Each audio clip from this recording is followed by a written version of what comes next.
नमस्कार, मैं हूं कुमार अनिल। महात्मा गांधी की आत्मकथा सत्य के साथ मेरे प्रयोग, इसकी 77वीं कड़ी लेके उपस्थित हूं। पिछली कड़ी में हम लोगों ने बात की थी कि गांधी जी एक भ्रष्ट गोरे अधिकारी से लड़ गए थे और उसकी नौकरी चली गई। बाद में तो वह कंगाल हो गया और फिर वो गांधी के सामने झुका। उसने गांधी से ही कहा कि मुझे कोई काम दिलवा दीजिए, और गांधी ने जिसकी नौकरी खा ली थी फिर उसको एक दूसरी नौकरी भी दिलवाई।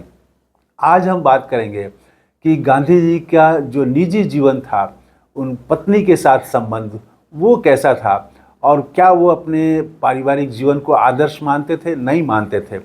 और पेशाब के बर्तन को उठाने के लिए पत्नी के साथ, कस्तूरबा के साथ उनका झंझट हुआ, कलह हुआ, और फिर आगे क्या हुआ ये हम बात करेंगे आज। तो हुआ ये कि डरबन में थे उस समय गांधी, और उनके जो मुहर्रिर थे वो गांधी के घर में ही रहते थे। मुहर्रिर का मतलब हुआ कि वकील के साथ जो रहता है, जो लिखने का काम करता है, फाइल ठीक रखता है, जिसको आप मुंशी भी कह सकते हैं बोलचाल की भाषा में। तो वो मुहर्रिर साथ रहते थे। दो मुहर्रिर थे, एक ईसाई थे और एक हिंदू थे।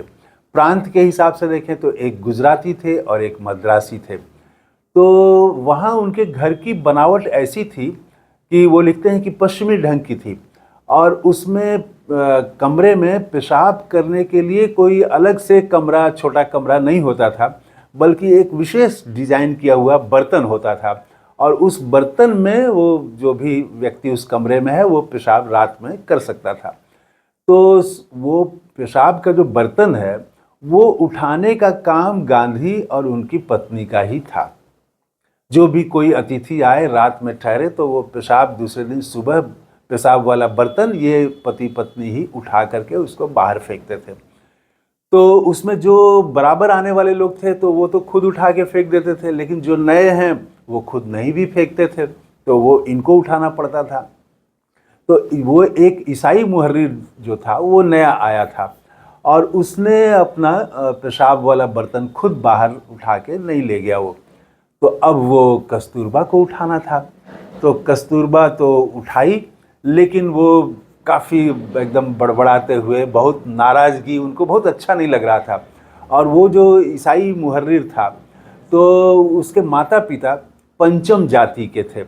पंचम जाति कहते हैं कि जो कि हाथ से काम करने वाली जातियां होती हैं, जैसे कि लोहार, बढ़ई, सोनार, तो इन जातियों को पंचम जाति कहते हैं। तो वो जो ईसाई था मुहर्रिर, उसके माता पिता पंचम जाति के थे। तो कस्तूरबा को बहुत खराब लगता, और एक दिन वो एकदम रोते हुए, आंख से उनके आंसू निकल रहा था, और बहुत बड़बड़ाते हुए वो बर्तन उठा के सीढ़ियों से उतरने लगी।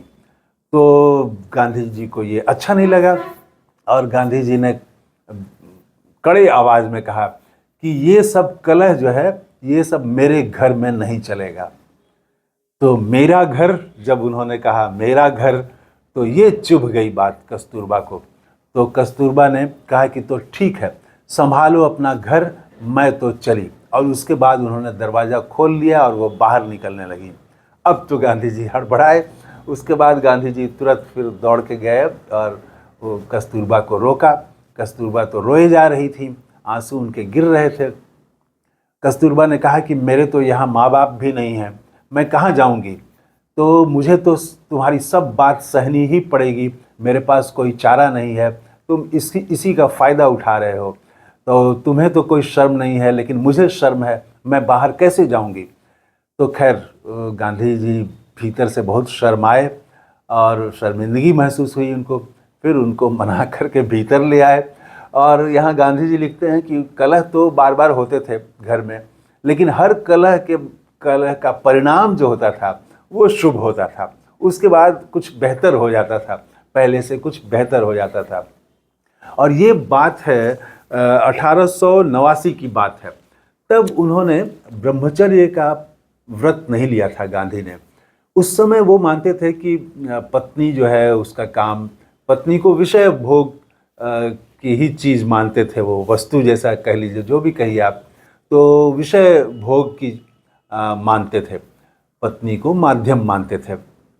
बाद में तो 1900 में उनका जीवन काफ़ी बदल गया, जब उन्होंने ब्रह्मचर्य का व्रत ले लिया और बहुत सारा उनके जीवन में बड़े बड़े बदलाव हुए 1900 में। तो उस समय वो लेके आए, पत्नी को लेके आए, और फिर वो खुद के बारे में कहते हैं कि मैं कोई मेरा पति पत्नी का जो जीवन था कोई आदर्श जीवन नहीं है, लेकिन इतना ज़रूर है कि हम दोनों का जीवन जो है वो संतोषी था, और धीरे धीरे वो संतोषी जैसे जैसे होता गया वैसे ही वैसे सुखी और शांति भी घर में आती चली गई। और ख़ास करके 1900 के बाद वो लिखते हैं कि जब मैं निर्विकार जैसे जैसे होता गया वैसे वैसे मेरे घर में सुख शांति आती गई। निर्विकार होने का मतलब क्या है? पहले जैसे वो समझते थे, 1889 में उनका ये मानना था कि पत्नी जो है वो विषय भोग की वस्तु है, उस पर पति का अधिकार है, जैसा पति बोले वैसा ही उसको करना चाहिए। उस समय उनकी समझ वो थी। और 1900 आते आते जब वो ब्रह्मचर्य का व्रत लिया उन्होंने, और बहुत बड़े बड़े परिवर्तन हुए उनके जीवन में। उसके बाद निर्विकार भाव आया। तब गीता भी पढ़ चुके थे वो, कि तटस्थ भाव रहना, कैसे तटस्थ रहना, ये सब को साधा उन्होंने, एक तरह से इस सब की साधना की। तो वो लिखते हैं कि जैसे कि अहिंसा, अपरिग्रह, इन सभी चीज़ों की वो उन्होंने साधना की, तटस्थ रहना, इस सब की साधना की उन्होंने। लेकिन हिंदू मुसलमान में फ़र्क नहीं करना, और सबको एक ही ढंग से देखना, गोरा हो, काला हो, हिंदू हो, मुस्लिम हो, ईसाई हो, पारसी हो, इसमें कोई भेद नहीं करना।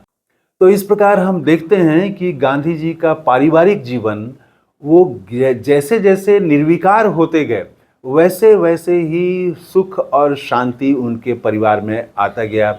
और वो निर्विकार का मतलब है तटस्थ भाव रखना, और वो अधिकार नहीं समझना, कि मैंने किया, ये मेरा अधिकार है, मेरा काम है, मेरा घर है, सब कुछ मैं। आजकल कुछ नेता ऐसा बोलते हैं, मैं।